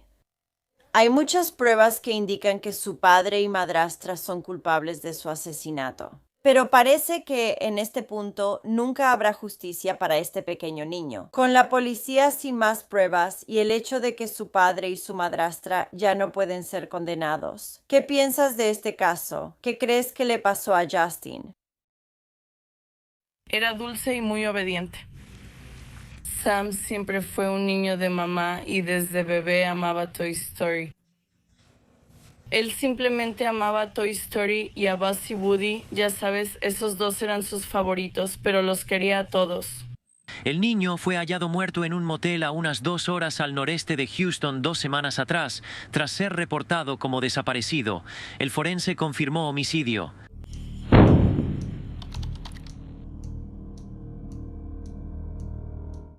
Samuel Olson nació el 29 de mayo de 2015, hijo de Sarah y Dalton Olson. Era un niño inteligente, dulce, gracioso y cariñoso, muy apegado a su mamá. Le fascinaban los dinosaurios y conocía la mayoría de sus nombres. Samuel estaba obsesionado con todo lo relacionado con la película Toy Story, y después de que recibió los juguetes de acción de Woody y Buzz Lightyear como regalos, empezó a llevarlos a todas partes con él. Los papás de Samuel se separaron en enero de 2017 al notar que no eran compatibles. Luego, la mamá de Samuel, Sarah, consiguió la custodia principal y se mudó con su madre, Tiffany Farmaca, a Center, Texas.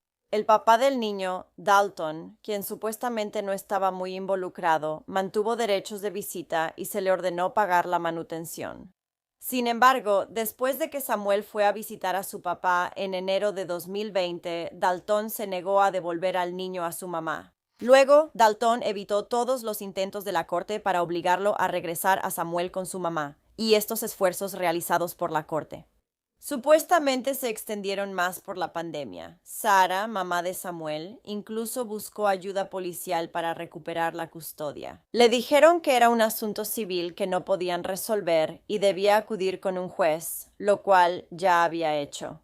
Sarah intentó entregarle varias órdenes judiciales a su ex, pero él ya se había mudado de nuevo. Esto también significaba que el pequeño Samuel cambiaba de escuela con frecuencia durante ese tiempo. Finalmente, el 31 de mayo de 2020, a Sarah se le permitió ver a Samuel de nuevo en su fiesta de 5º cumpleaños. La madre de Sarah dijo que Sarah pidió al notificador estar ese día para entregar documentos a Dalton, pero le respondieron que no podían por preocupaciones de COVID.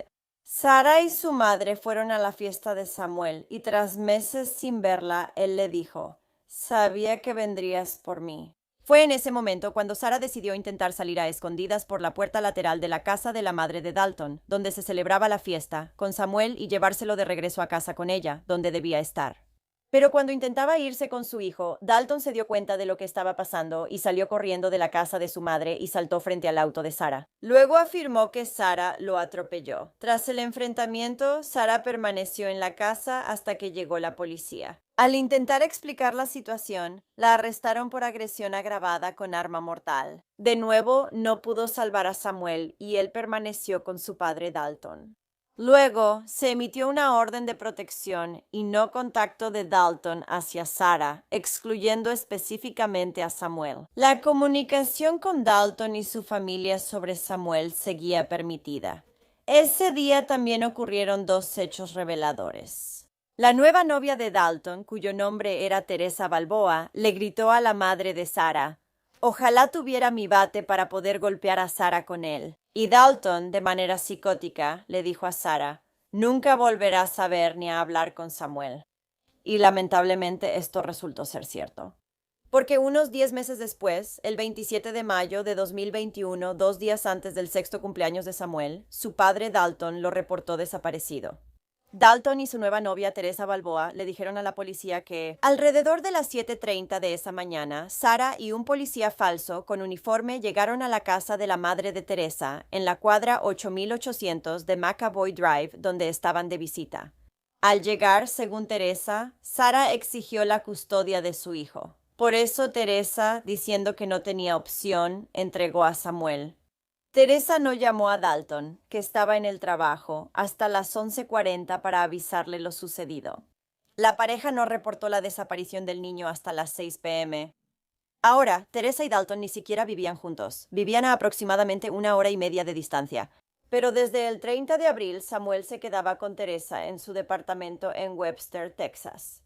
Según Dalton, la última vez que habló con su hijo fue por teléfono aproximadamente 1 semana antes, el 21 de mayo.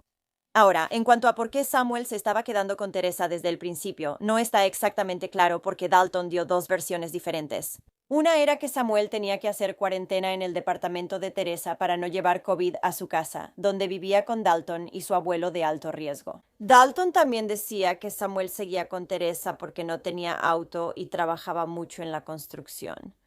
Al día siguiente de la desaparición de Samuel, su padre Dalton solicitó la custodia exclusiva mediante una petición de emergencia.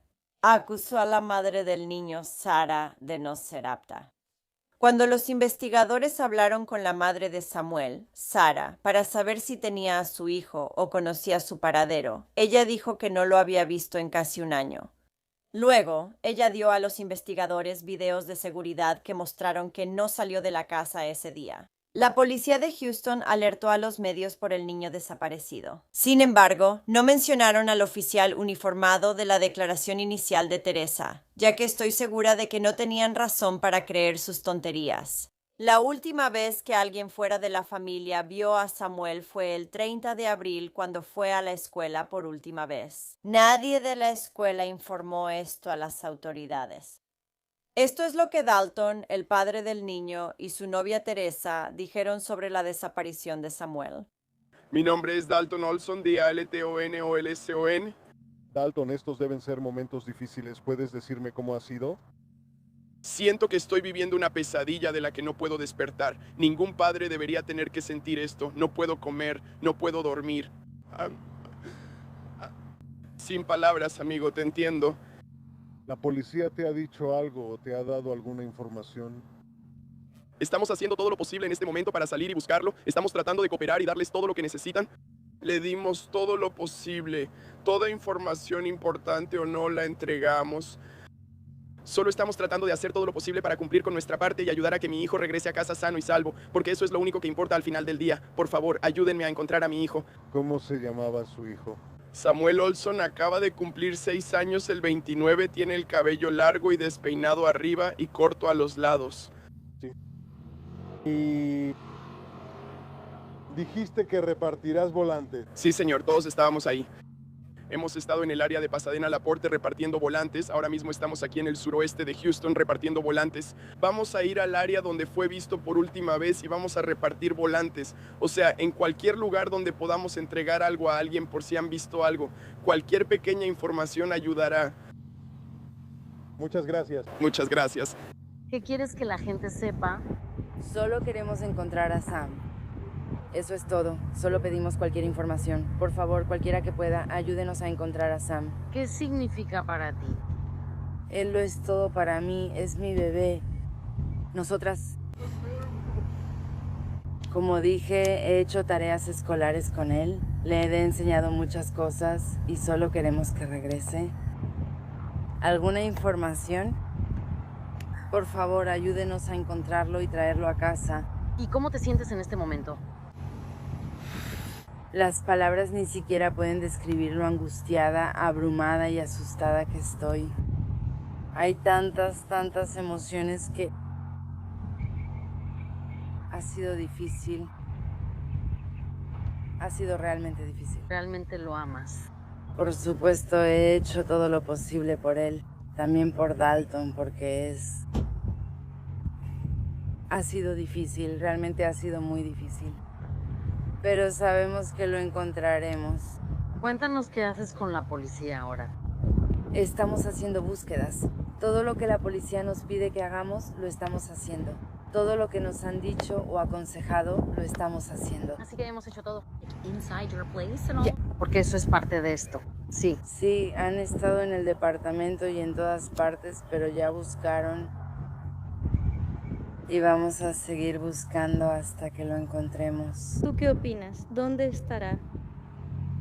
En algún lugar con... No con nosotras. Y eso es lo que importa. Lo importante es que él no está con nosotras y necesitamos traerlo de vuelta con nosotras. No puedo decir dónde podría estar, dónde podría encontrarse, porque honestamente no lo sabemos. En este momento no lo sabemos. Todo lo que podemos hacer es seguir buscando y haciendo, ya sabes, todo lo que hemos estado haciendo y vamos a seguir haciéndolo. ¿Crees que definitivamente está vivo? Oh, sí. Aún lo imaginamos sentado viendo caricaturas y esperándonos. Solo está sentado esperándonos. Aquí estaremos y lo encontraremos. Cuéntame sobre tu relación. ¿Te llamaba mamá? ¿Lo hacía? O sea... Supermamá. Esa fue su decisión.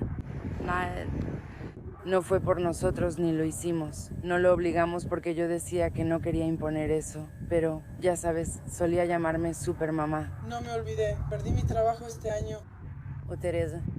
Sabes, todavía era incómodo para él, ¿sabes? Porque ya sabes, es pequeño, es un niño y ya sabes, él sabe quién es su mamá.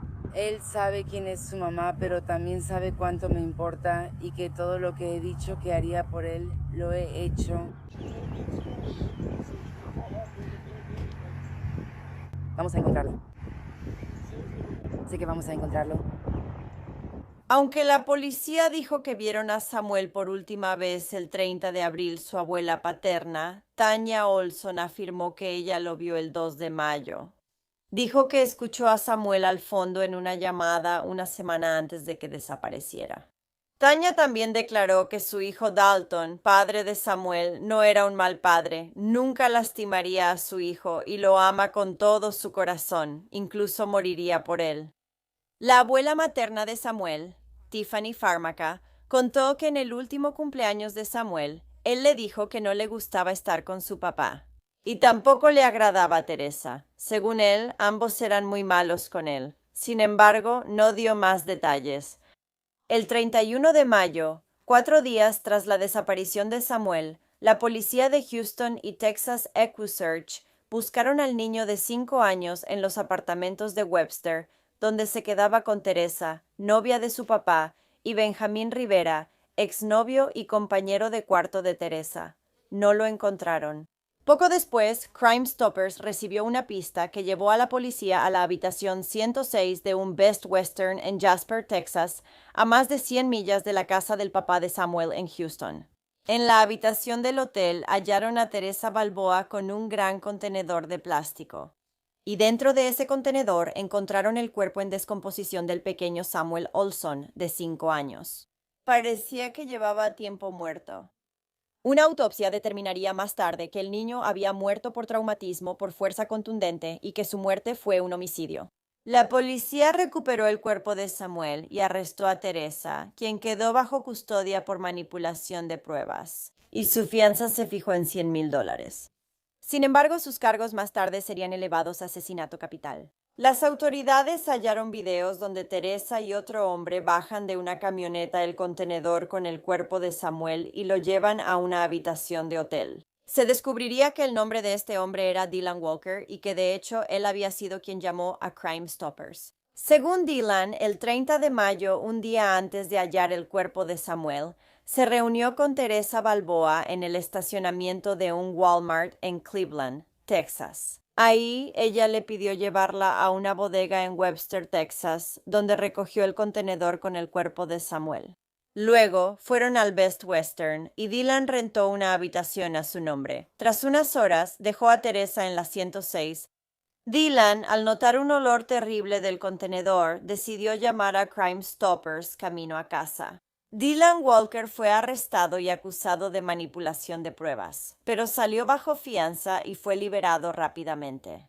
Luego, una tercera persona fue arrestada y de manera bastante sospechosa no fue el padre de Samuel, sino el compañero de cuarto y exnovio de Teresa, Benjamín Rivera, quien también fue acusado de manipulación de pruebas. Fue detenido con una fianza de $100,000 que finalmente pagó y fue liberado.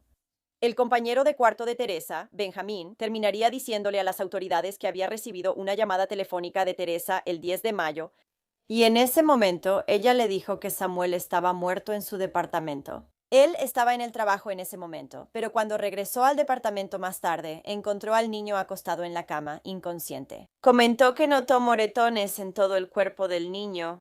Después, Benjamín ayudó a Teresa a poner el cuerpo de Samuel en la bañera, donde estuvo 2 días más. El 13 de mayo, Benjamín fue a Walmart y compró un contenedor de plástico y cinta adhesiva. Al volver al departamento, ayudó a Teresa a envolver el cuerpo de Samuel en una sábana de plástico, asegurándolo con cinta y poniéndolo en el contenedor. Luego llevaron el contenedor a la camioneta de Benjamín y manejaron a la bodega en Webster, donde descargaron el cuerpo de Samuel. Aunque Benjamín dijo que Samuel murió el 10 de mayo al revisar su teléfono, los investigadores hallaron un mensaje de Teresa para Benjamín pidiéndole hablar antes de que volviera al departamento. El 12 de mayo. Teresa le avisó por mensaje que movería el cuerpo de Samuel a la cama tras saber por Benjamín que el personal de mantenimiento entraría ese día. El video de vigilancia de una bodega en Webster también mostraría la camioneta de Benjamín con el contenedor en el que más tarde se encontraría el cuerpo de Samuel, llegando a la unidad el 22 de mayo. Una vecina que se había mudado al departamento junto al de Teresa el 11 de mayo dijo que en el segundo día que su familia vivió ahí. Alrededor de las 3 o 4 de la tarde escucharon ruidos fuertes de arañazos. Realmente, ruidos de arañazos muy, muy fuertes. Eso duró unos 10 a 15 minutos. ¿No se sabe cuándo murió Samuel? Al ser arrestada, Teresa Balboa estaba en libertad bajo fianza por un incidente de noviembre de 2020. Fue acusada de agresión tras estrangular al padre de Samuel, Dalton. También había una orden de protección en su contra destinada a evitar que se comunicara con Dalton o Samuel. Pero esta orden claramente había sido violada y solo 2 meses después, el 2 de enero de 2021, Teresa anunció que ella y Dalton estaban comprometidos.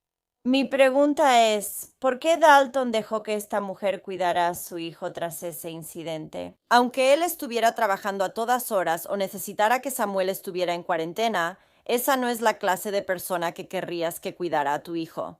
Al preguntarle a un reportero a Dalton qué le diría a Teresa tras su arresto, el padre respondió, ¿por qué? Él te quería mucho. No entiendo qué pasó. ¿Por qué lo hiciste? La cosa es que Teresa Balboa en realidad tenía 2 hijas propias. Ella perdió la custodia de ambas en 2019 tras acusaciones de ser mala madre. Cuando le asignaron una fecha en la corte para recuperar la custodia de sus hijas, ella no asistió. Alex Rizzo, padre de las niñas y originario de Oklahoma, dijo a las autoridades que el 23 o 24 de mayo Teresa le preguntó si podía visitarlas. Cuando él dijo que no, ella dejó de responder. Ahora él cree que ella estaba tratando de usarlo para huir y esconder el cuerpo de Samuel. Alex dijo que sabía que su ex Teresa tenía problemas serios. Ella tuvo una vida muy difícil, pero nunca pensó que algo de esta magnitud llegaría a suceder. El juicio de Teresa Balboa era en junio de 2023. Pero aproximadamente un mes antes de eso, ella aceptó un acuerdo de culpabilidad y se declaró culpable de un cargo menor de asesinato en primer grado. Admitió haber matado a Samuel golpeándolo con un objeto contundente mientras lo cuidaba. Fue sentenciada a 52 años de prisión y debe cumplir al menos 26 antes de ser considerada para libertad condicional. Sarah Olson, madre de Samuel, dio su declaración de impacto de la víctima tras la sentencia. Y ella dijo que el castigo de Teresa no es justicia. Sarah continuó diciendo, ella admitió lo que hizo. Por 52 años con posibilidad de libertad condicional después de 26, mi hijo ni siquiera tuvo 6 años de vida, pero ella sí tiene una oportunidad. La madre también comentó que Dalton, el padre de Samuel, debió ser acusado. Ella, como yo, no entiende cómo él no estuvo involucrado en la muerte de Samuel. Mandó a su hijo a vivir con alguien que sabía que era violento. No había hablado con su hijo en más de una semana, no lo había visto en casi un mes y simplemente aceptó la historia de Teresa de que Sarah había venido y se lo había llevado.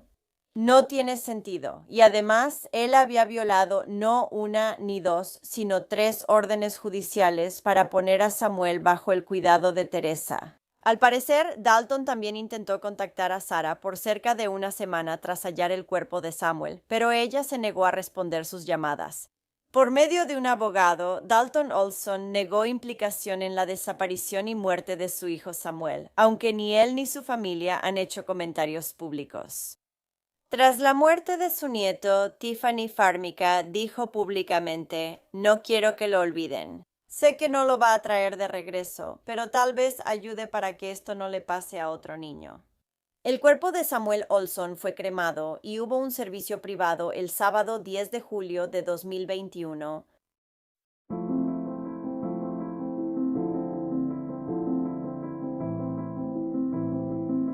Gracias por escuchar la historia de Samuel hoy. Es increíble que su padre no haya sido acusado de nada. Violó 3 órdenes al llevar a su hijo al lugar donde luego lo asesinaron. No entiendo por qué siquiera le daría a Samuel a Teresa en primer lugar, sabiendo que ella había perdido la custodia de sus hijos y que era violenta. Sin mencionar que Dalton y su propia madre claramente le mintieron a la policía, diciendo que habían escuchado a Samuel por teléfono solo 1 o 2 semanas antes de que se reportara su desaparición. Es absolutamente ridículo que nunca lo hayan acusado ni castigado en relación con la muerte de su hijo. ¿Tú qué piensas? ¿Por qué este padre siquiera dejaría que Teresa cuidara a Samuel desde el principio? ¿Solo quería vengarse de su exesposa, Sarah? Gracias a los patrocinadores de Un Mundo Malvado. Hay más de Un Mundo Malvado en Patreon. Visita patreon.com a Wicked World o usa la app de Patreon. Accede a vídeos exclusivos mensuales y más. Cualquier apoyo ayuda a que las víctimas no sean olvidadas y resalta las fallas sociales de cada caso. ¿Tienes alguna sugerencia para una historia que te gustaría que cubriera? Si es así, mándame un correo electrónico a wickedworldtruecrime@gmail.com.